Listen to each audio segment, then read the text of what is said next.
Reading with your kids. Hola, ni hao, konnichiwa, assalamu alaikum, shalom, mahaba, wanji, namaste, jumbo, bienvenidos. Hi, my name is Jedley, and this is the Reading with Your Kids podcast. We are coming to you from the beautiful neighborhood of Reedville in the southwest corner of Boston, Massachusetts. We are so delighted and so very honored that you join us in our mission to help all families grow closer through reading. Please be sure to tell all of your family and friends about the show, and please be sure to subscribe to the show on the iHeartRadio app, on Spotify, Apple Podcasts, Amazon Music, Good Pods, wherever you find your podcast. Our guest today is Bridgette Allen. She is here to celebrate the Sea Train. Before we invite Bridget into the studio, we have a special announcement for everyone who listens to the podcast on Stitcher Radio. We've learned that Stitcher Radio is basically going out. The app is shutting down in August. If you are subscribed to the Reading with Your Kids podcast on Stitcher Radio, please find a new home to download the podcast from. And not only the Reading with Your Kids podcast, if you listen to Stitcher, listen to any show on Stitcher, you need to find a new podcast home. Stitcher is to be no longer in the very near future. We love the iHeartRadio app. We love Spotify, Amazon Music, Apple Podcasts, Good Pods, Podcast Addict, Podchaser. There's so many great podcast apps out there. Himalaya in Asia, Ghana in India. Wherever you find your podcast, you can find the Reading with Your Kids podcast. And if you listen to us on Stitcher, you're going to have to find a new home to download the show from. And of course, you can always download the show right from our website, readingwithyourkids.com. There's a great way to subscribe to the show on readingwithyourkids.com. So we don't want you to miss a moment of the show, so please be sure to update if you are a Stitcher Radio subscriber. Join us right now from the Los Angeles area in the great state of California. Our guest is here today to challenge us. Tell us about her children's book, but to also challenge us to start thinking about the world in a different way. Please welcome to the show the founder and driving force behind the Circle Tales, Bridgette Allen. Hey, Bridget, how are you? Hi, Jed. I'm doing great. How are you? I'm wonderful. I'm really wonderful. The book that we're going to be talking about today is called Sea Train. And it's really, I think it's really fascinating. Tell us a little bit about Sea Train, and then we'll talk about Circle Tales and all the great things we're going to do to change the world. Well, thank you. I appreciate that. And I'm excited to be here and to talk to you about Sea Train and the Circle Tales. And so Sea Train is my debut book for the series, The Circle Tales. And I worked with an incredible team, an illustrator who's from Colombia, and the writer, Meredith Rusu. I came up with the concept, but Sea Train is about a train who gets repurposed. And there are a lot of clues on the cover and on the title that can indicate where that train will be winding up. But the idea behind the story is to get kids to, learn about trains, because who doesn't love trains, especially young kids, and the purpose of the train when it's on the tracks. But what happens to that train at the end of its life, like at the end of its quote-unquote useful life, right? So Sea Train becomes friends with a little girl named Maya, and Maya boards the train almost every day. Sea Train gets to see Maya grow up, but Maya gets to see Sea Train grow up. And so we notice the parallels between the little girl as she's growing up. She's becoming an engineer. And so as Sea Train starts to get older and starts to get a little broken down and doesn't move as fast, Maya comes up with a great idea of what's going to happen to Sea Train once she's no longer working, once her motor doesn't work. So I don't want to give the ending, but I'm sure you can probably gather what happens. But Maya takes Sea Train on an adventure at the end of the book, whereas throughout her whole life, Sea Train was always taking Maya to all these wonderful places. But ultimately, this is a story about finding new meaning, right? After you think, you know what you want to do and who you want to be your whole life, but then something happens and you have physical limitations, you can't do it anymore, or whatever other limitations might come about. And so Maya helps C-Train find new meaning in life. And it's a beautiful story about friendship, but also about like what happens at different stages in your life. So I think both children and parents can relate to it. And I hope that your audience checks it out, because it's dear to my heart, and I hope people understand the message it's trying to convey, to get people thinking in general about, well, what happens to things that we use every day, and where do they go after we use them? I think that these are really, really important conversations to have with kids.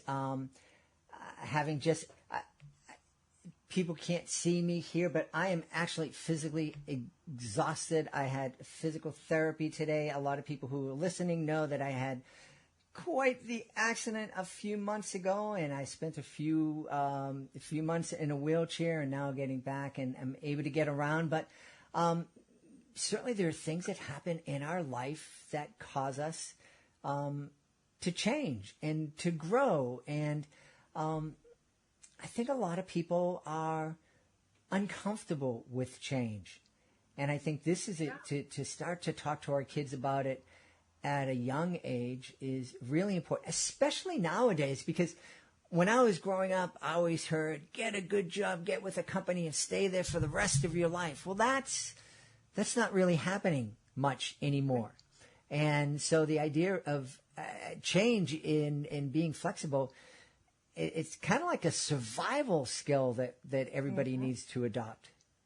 I agree. I think for so many of us, change can be so scary because it's something we don't quite know what to expect. And we like to have a sense of security, but life is not really like that, things happen, and keeping an open mind, you might think you're going to be so good at one thing. And that's it, like you think, this is me, this is who I am.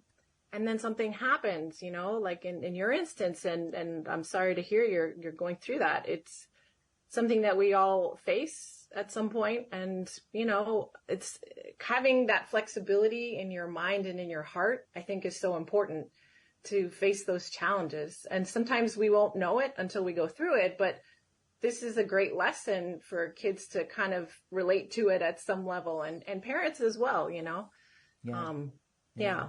So. Yeah, I remember, Bridget, you and I were talking before we started the podcast about all the benefits that I realized I got from reading with my kids decades ago. And that was sort of, in addition to growing closer to my kids and building that relationship, opening up my eyes and getting me thinking about different things that I was reading. It was always like, I'm reading this book so you learn something. I had no idea I was going to learn something. What's going on? Someone tricked me here. Yeah, no, it can be emotional too. It's sort of those stories that really strike a chord with you. They kind of make you want to cry too, because it's something that you feel that you can relate to somebody else. It's like a universal feeling, right? I feel that's having that message that you can share with your kids. It's almost like when you go to like Finding Nemo or something, you see a Pixar movie with your kid, and there are jokes in it and stories in it that a child can relate to, but also a parent, where you sort of have that aha moment where you're, oh, right, and the child doesn't quite get it yet, but they understand it. Because that's something that happens with life and time. And seeing the children's wonderment and excitement, is something that I think is, like you mentioned earlier, just having that experience with your kids, reading to them at night. That's like the most precious moments you have, right? Those are the memories where everything is new to them, and they're in wonderment and awe. And that's something that you can't take away, and it stays with you forever. Yeah, absolutely. Absolutely. And I love talking, and again, we were talking a little bit before we started recording, finding a new life, a new purpose for C-Train. It's a really wonderful thing. And there's so much of the things that we use today that just get thrown away, and including people, unfortunately. And that's something we need to be aware of and to stop. But things too, you and I gave the example of, the laptop that I'm using right now. In a couple of years, if my battery dies, I'm not going to be able to find a battery that's going to fit. They're going to say, buy a new computer. But this one works perfectly. I just need a battery. Right. No, absolutely. And I'm glad you brought that up. C-Train is part of a bigger series, it's the debut book for the series that I started called The Circle Tales. And the concept behind that is, I just think children between like their ages of like 4 to 10, they just have this magical way of seeing life, and they can come up on their own with really cool, fun, creative ways to repurpose things, right? Things that when we go to school and we grow older, we kind of just get into that rut, and we lack that creativity that we used to have as a child. So this particular book, C-Train, is about, what happens to a train after the end of its quote unquote useful life. And like you mentioned, there's just so much that we use on a daily basis, and we don't even ever stop to think, what happens to this later on? And how can we keep those things in a continual circle, right? In the sense of, how can we repurpose, maybe not a computer or a laptop, but how can we fix the laptop, right? But the other items that we use maybe one time and we throw that away, do we stop to think, well, what's going to happen to this? And maybe can I reuse it somehow? Getting kids to engage in those activities is really, I think, it brings out creativity, it brings out problem solving, and hopefully inspires them to think about, as they grow older and become engineers or environmentalists or artists or designers, can I design with more purpose and more intent, so that, like you said, we're not throwing away that laptop. We're actually going to open it up and change the battery, or, use it as something else. And I think that's key to be engaged in that cycle. Yeah. As you were speaking, I had a thought, and it might be crazy, and that's me. I'm a little bit crazy, but I'm thinking, obviously the C-Train, the Circle Tales, this would be a great way to inspire kids to start thinking in the STEAM fields, thinking about science, technology, designing what could you do with this thing, getting people to think like that. And also just getting people and kids to think, well, it doesn't, that's the way it was. We used to use something once and throw it away, but we can change that. And I also think that it's a way for us, because there's a lot of things in life, a lot of the ways that we treat each other, that, it gets down to the point where, well, that's just the way it is. And it's always been like that. And it's always going to be like that. Well, it doesn't have to be like that. There are ways that we can make some changes. And I think our kids are going to be the ones who make those changes. I sure hope so. I think that's huge. And I mean, the thing about it is, I think a lot of the messages that we're giving to younger generations is it's going to be a scary future for them, right? With everything that's happening in the environment. But what if we tapped into that like creative and imaginative element that they're so good at that age, and harness it and encourage it throughout their life, to not just, to think about things and their purpose, and what do you do when they're done? Can you reuse them? Can you upcycle them? Just countless things, so that when they grow up, they can also learn to do the same. And maybe, we wouldn't be wasting as many resources as we are today, hopefully, because, we just can't afford to keep doing that. Right. Yes.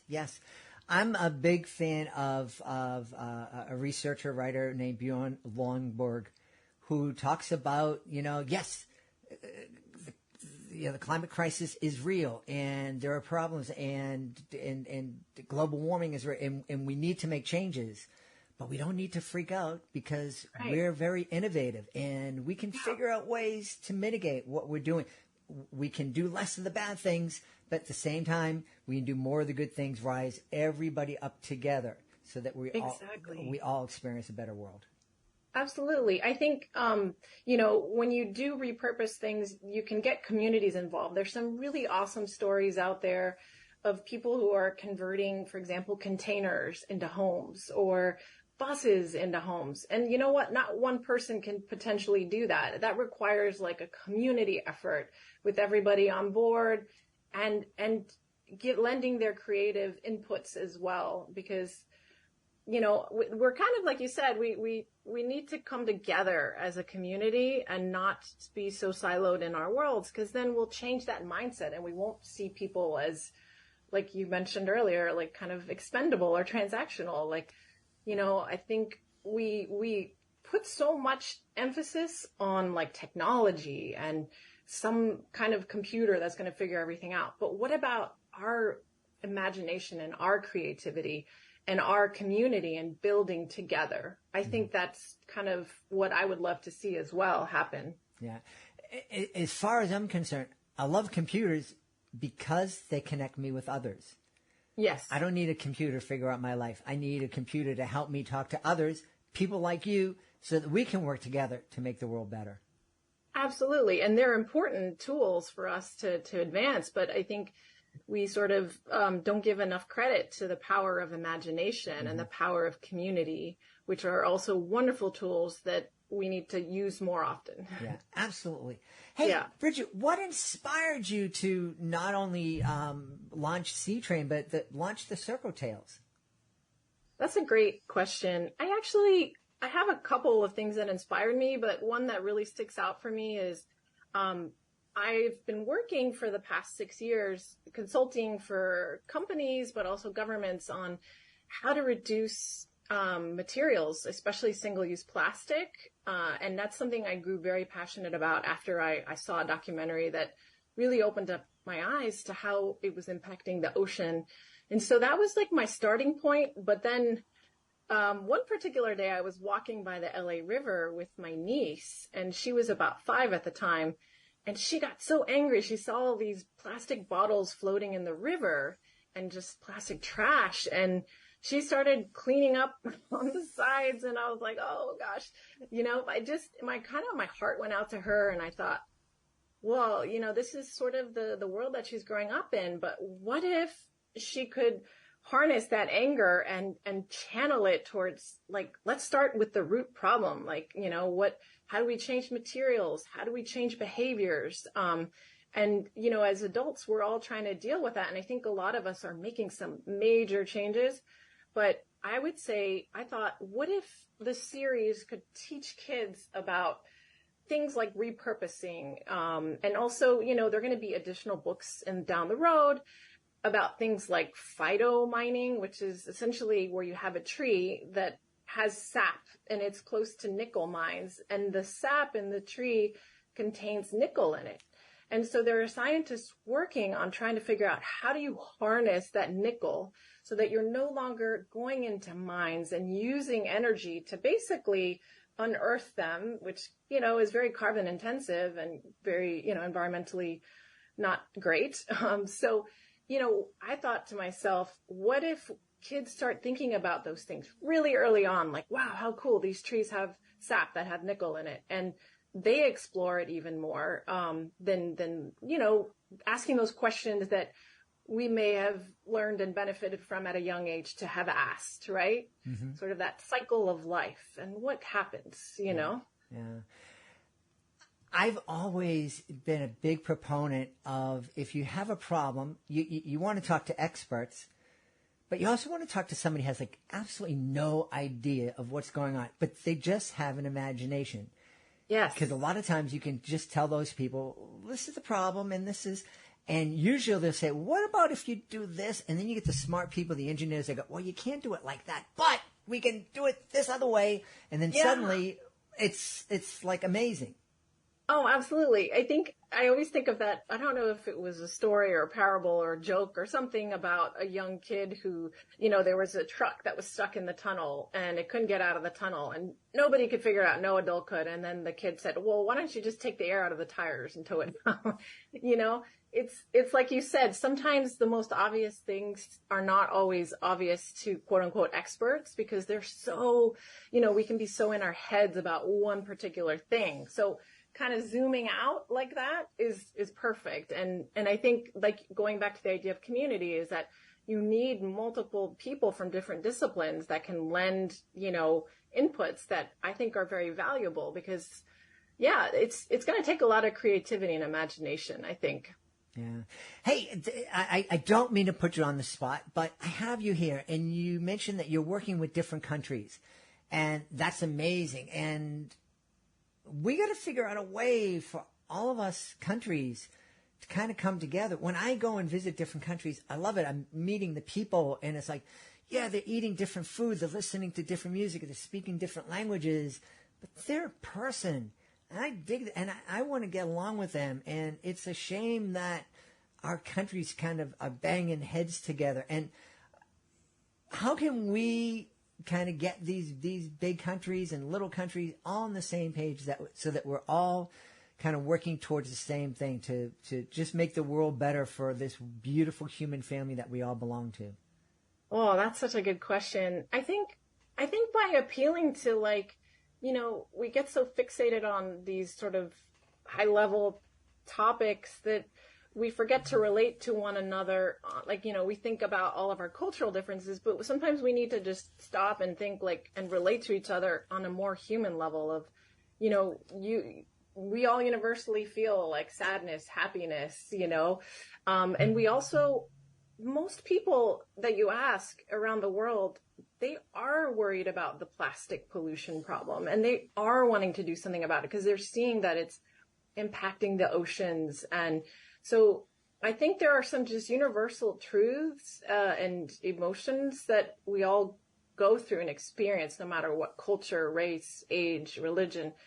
And if we could have these conversations, or maybe not even conversations if it's hard to communicate, but just stories that bring us together. And C Train, actually, I also have a Spanish version that's coming out in the fall. Because, I'm actually half Colombian and I grew up in Latin America. So I love the idea of what you're saying is like bringing communities together because we kind of all want the same thing in the sense of we want our families to be safe. We want a roof over our heads. We want to eat healthy. Like those are sort of the basic elements to humans, I think. Maybe some people have like other visions that are not fully aligned with what everyone else wants, but that's always going to be the case, Mm-hmm. Mm-hmm. Yeah. I love it. And, I think C-Train is such a great way to launch this effort because, C-Train, I'm not going to give away the ending, but C-Train, you spell C a different way. You can kind of figure things out that this thing that was full of one kind of life and moved one kind of life around, for years, suddenly becomes a way for other life to come to life and to experience and to move. And so I know I have a copy of Sea Train, and it's a beautiful book. I love the story. I think families are going to love it. I think it's going to launch some great conversations between families about, the things that we talked about today. You talk about these things for months between parents and kids.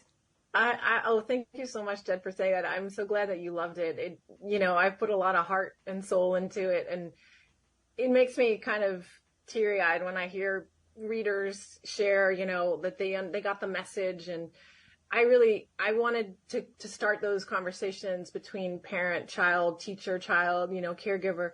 And there's actually a worksheet that after you read the book, because it's based on a real event. And so a lot of kids are asking like, wait, what happened? And even the parents too, or the teachers are, wait, that happened? And so you can learn more if you go on the website, thecircletales.com, there are worksheets, and it's to kind of continue the conversation, because C-Train is a story after all, and I didn't want it to be preachy, so I wanted it to be just about a story, right? And so if you want to learn more about what really happened and about other environmental topics, you can check it out in the worksheet. So, yeah. Well, we should also let people know where they can go to find out more about Sea Train, find out more about Circle Tales, and find out more about you. Yeah, thank you for asking. You can head over to the website. It's thecircletales.com, and the book is available for purchase on the website, thecircletales.com, and then also Amazon. You can get the hardcover copy on Amazon, and also the Kindle version or the electronic version. And we got some exciting news. There's a narrated version coming out pretty soon. So, Awesome. And that'll be available on both the Amazon site and my website too. Wonderful. We've Yes. had a really, really fun time speaking to the driving force behind the Circle Tales and the new book. It's called Sea Train. Our guest has been Bridgette Allen. Hey, Bridget, thanks so much for being with us. Thank you, Jed. I appreciate you. Please be sure to join us for the next episode of the Reading with Your Kids podcast. Our guest will be Shannon Addison. She'll be here to celebrate My Crumbly World.